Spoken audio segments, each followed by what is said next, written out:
what you mentioned just now also, to help develop people to be the best version of themselves, it definitely requires a little bit of leadership quality in yourself.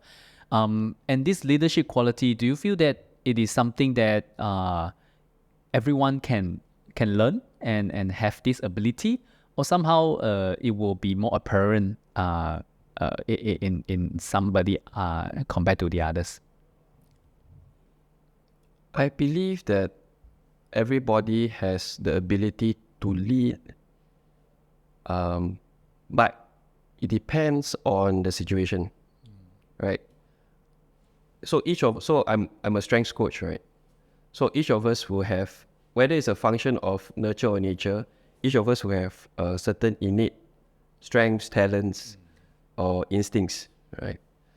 Which means that in certain situations, this person might be suited. So let's say crisis.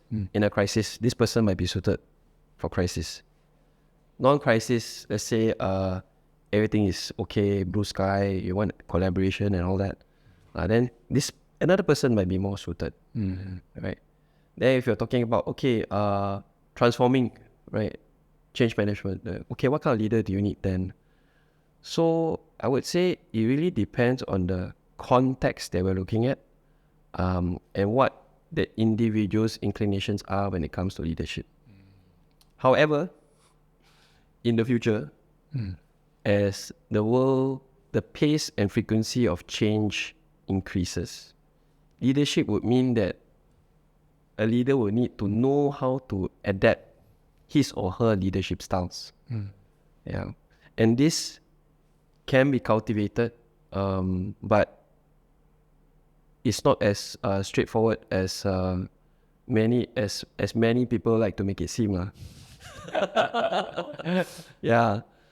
So and of course, you also understand that when leading a unit, I don't say organization, any unit, whether it's in the army or a family or a school or MNC or in the aeroplane, it's you will need to have different kinds of skills for each situations, right? But then you need to know how to adapt to the people, and that is another kind of skill set that takes time to develop, that more and more organizations are recognizing. I think even the Singapore government is also recognizing now, because if you observe some of the parliamentary speeches given, they're talking about the importance of coaching and mentoring skills. And in a recent parliament speech given by Patrick Tay, one of the MPs, he was saying that coaching should be made more accessible to everyone. So he proposed that you can even use your skills future credit to go for coaching, and not just the preserve of leadership, right? Yeah. So it's something that everyone can look at developing, but it really also we also really need to examine what kind of context that you want to develop this leadership in.